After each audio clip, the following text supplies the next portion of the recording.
बिस्मिल्लाहिर्रहमानिर्रहीम अस्सलाम वालेकुम नाज़रीन, मैं हूं मलिक शाह तारिक और आप देख रहे हैं एसपी न्यूज़ एक्सटी चैनल। बहुत शुक्रिया इस वीडियो को देखने के लिए, आपने कीमती वक्त निकाला। नाज़रीन इकराम, आज की वीडियो इंतहाई अहम है और इमरान खान साहब सिर्फ एक घंटा अंदर रहकर आने के बाद बहुत सी चीज़ों का इकरार कर चुके हैं और 9 मई वाक़े के हवाले से इमरान खान साहब ने सब कुछ कबूल कर लिया है। और इसे एक फिक्रे के अंदर यूँ समझे ना कि वो कहते हैं ना कि समुद्र को कूजे के अंदर बंद कर देना। आज इमरान खान ने अपने ही पांव पर खुद ही कुल्हाड़ी मार ली है। और एक बात याद रखिएगा, अब इमरान खान सब कुछ सारे मामले के अंदर हमेशा के लिए नायल होते हुए कोई नहीं रोक सकता। इमरान खान साहब नायल भी होंगे, तहरीक इंसाफ कलदम भी होगी, बैन भी होगी और इमरान खान साहब की गिरफ्तारी भी अमल में लाई जाएगी। नेक्स्ट कौमी इंतखाबात के अंदर आपको तहरीक इंसाफ जो है ये इलेक्शन के अंदर, इंतखाबी मुहिम के अंदर, इलेक्शन के अंदर या बैलेट पेपर के ऊपर आपको बल्ले का निशान इमरान खान नेक्स्ट इंतखाबात के अंदर किसी सूरत नहीं होगा। जो डिटेल आपके साथ शेयर करने वाला हूं, इसकी तरफ जाने से पहले मैं आपसे गुजारिश करूंगा कि अगर आप हमारे चैनल पर पहली बार आए हैं और अभी तक सब्सक्राइब नहीं किया हुआ तो लाजमी से कर लीजिएगा, ताकि हमारी हर आने वाली अपडेट्स आप तक बर्फ पहुंचती रहे। इसी तरह हमारा और आपका ये साथ हमेशा के लिए बरकरार रह सके। तकरीबन 8 से 10 दिन तक कोई भी वीलॉग आपके साथ शेयर नहीं हो सका।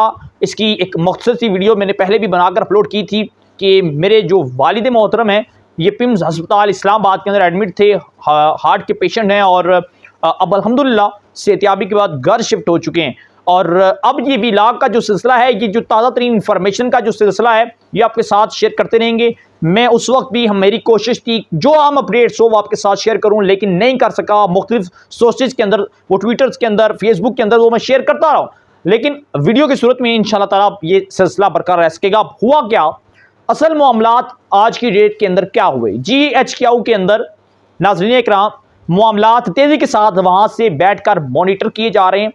अहम शख्सियात की तरफ से देखा जा रहा है कि 9 मई वाक़यात के अंदर जो शख्स मुलविस थे इन्हें कैफ़रे किरदार तक पहुंचाया जाएगा और यकीनन पहुंचाना चाहिए। मुहब्बे वतन पाकिस्तानी, मैं इस चीज़ की डिमांड करता हूं कि सानहा 9 मई के हर एक फ़र्द को कटहरे के अंदर खड़ा होना चाहिए, हर एक फ़र्द को कैफ़रे किरदार तक पहुंचाना चाहिए और मौजूदा PDM की हुकूमत इसमें पूरा किरदार अदा करेगी इंशाअल्लाह ताला। लेकिन जी पाक फौज है तो ये मुल्क है, इस मुल्क की सरहदों की हिफाजत भी फौज पाकिस्तान कर रही है। और 2 टके का शख्स कोई भी उठकर फौज पाकिस्तान के खिलाफ भौंकेगा तो मैं समझता हूं कि उसके मुंह पर जोरदार तमाचा मारना चाहिए और उसे पाबंदी सलासल करना चाहिए, कटहरे के अंदर खड़ा करना चाहिए, ताकि दुश्मनों को ये पैगाम मिल सके कि भाई जो इनके खिलाफ बोलेगा, चाहे अपना है चाहे बेगाना है, ठीक है, जो मुल्क के अंदर है चाहे सरहदों पर है, इनको सजा जरूर मिलेगी। अब हुआ ये कि इस सारे मामले के ऊपर एक JIT बनाई गई। इस JIT के अंदर इमरान खान साहब को आज पेश किया गया और पेश करके उन्होंने पहले ही आते साथ इमरान खान साहब को बता दिया, खान साहब हम आइन बाइन शाइन वाले नहीं हैं, हम वो सवालात करेंगे जो हकीकत पर मबनी होंगे या जो हमें करने चाहिए, हम आपकी टीसी नहीं करेंगे, हम वक्त ज़या नहीं करेंगे। आए बैठें और बैठकर इन सवालों के जवाब दें, फिर उठ के चले जाएं। हमें टू दी पॉइंट सवालों के जवाब हमने करने हैं और टू दी पॉइंट हमें जवाब चाहिए। इमरान खान साहब के हवाले से बहुत से सवाल किए गए, 9 मई के हवाले से बहुत से सवालात किए गए। खान साहब को कहा गया कि 9 मई वाकयात जो हुआ इसके अंदर जितने लोग थे ये सब आपके, खान साहब ने कहा नहीं भाई आप जितने मर्जी बंदे उठा लें, मेरा इन लोगों के साथ कोई ताल्लुक नहीं है, मेरा उन जूतियों के साथ कोई ताल्लुक नहीं है जो मेरे लिए सड़कों पर निकल के फौज पाकिस्तान के खिलाफ जिन्होंने नारे लगाए, ये मेरे लोग हो ही नहीं सकते, ये मेरे लोग नहीं है। मैं इनसे अल्लाह तलकी का इज़हार करता हूँ। यहां से तो इमरान खान साहब ने अपनी टांग बचा ली। दूसरे नंबर पर जो सबसे अहम पॉइंट ये था, फिर JIT ने सवाल किया, खान साहब आप तो कहते हैं मेरे लोग नहीं थे, 9 मई के अंदर कोर कमांडर हाउसेस के ऊपर जो हमला हुआ इसके हवाले से क्या कहेंगे? खान साहब ने धड़ल्ले के साथ बोला, वो कहते हैं ना कि कभी कभी आप अपने ही अल्फाजों के अंदर फंस जाते हैं जो आपके लिए फंदा बन जाते हैं। तो खान साहब ने एक ऐसा जवाब दिया जिसके अंदर खान साहब फंस गए। खान साहब ने कहा कि JIT के सामने कि भाई इन लोगों ने तो कोर कमांडर हाउसेस का घेराव तो करना था क्योंकि ये मुझे गिरफ्तार कर रहे थे। तो डेफिनेटली इस सवाल का जवाब यही है और सारे साने का मतलब यही है कि जब इमरान खान साहब ये कह रहे हैं कि कोर कमांडर जो है मुझे गिरफ्तार करना चाहते तो फिर ये लोग इनके घर का घेराव क्यों ना करें, फिर तो करेंगे।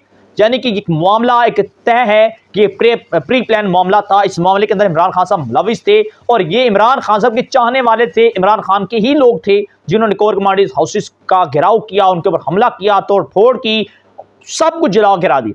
ये सारे के सारे लोग इमरान खान साहब के थे और सारे मामले के अंदर इमरान खान साहब फंस चुके हैं। अब इमरान खान साहब का बचना मुश्किल ही नहीं बल्कि नामुमकिन होता चला जा रहा है। JIT ने इतने सख्त सवाल किए कि इन सख्त सवालों के अंदर इमरान खान साहब ने 3 बार पानी पिया, 4 मरतबा जो है अपने माथे का पसीना पहुंचा और कई बार इस सारे मामले के अंदर वो गुफ्तगू के अंदर अड़ते रहे, उनसे अच्छी खासी गुफ्तगू नहीं हो पा रही थी। इमरान खान साहब जब बाहर आए JIT से तो इमरान खान साहब इतने ज़्यादा परेशान थे कि उन्हें लग पता गया था कि JIT के सवाल जो थे, जो सवालात थे, इनके अंदर मैं फंस चुका हूं और जो मैंने जवाबात दिए ये मेरे खिलाफ ही गड़ा बन चुके हैं। और ये एक बात याद रखिएगा, इमरान खान साहब की नाअहली भी पक्की है, गिरफ्तारी भी पक्की होती है कि इंसाफ कल अदम भी होगी और हर सूरत होगी। इमरान खान साहब खुद कसूरवार हैं, खुद जिम्मेदार हैं इस सारे मामले के अंदर और इमरान खान साहब के गिर जो है वो बाजी पलट चुकी है, गिरा तंग हो चुका है। इमरान खान साहब ने जो खड्डा किसी और के लिए खोदा था वो आज उस खड्डे के अंदर इमरान खान साहब खुद गिर चुके हैं और आज इमरान खान साहब के अपने ही लोग जो है वो मुख्तलिफ जमातों के अंदर पनाह लेने की कोशिश कर रहे हैं, दरख्वास्तें दे रहे हैं कि भाई हम इमरान खान साहब के पास कभी वापस नहीं जाएंगे, हम सिर्फ आपके लिए काम करेंगे, आपके लिए जीना मरना है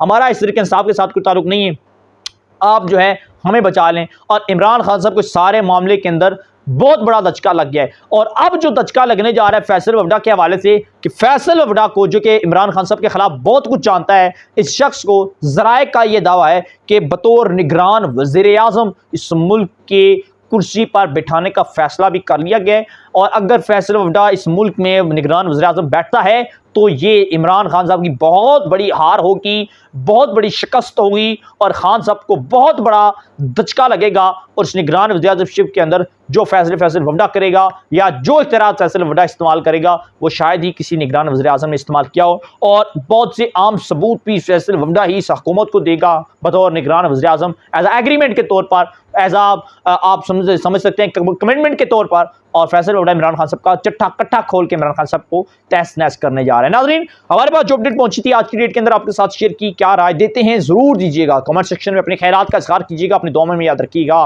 इजाज़त, अल्लाह हाफ़िज़।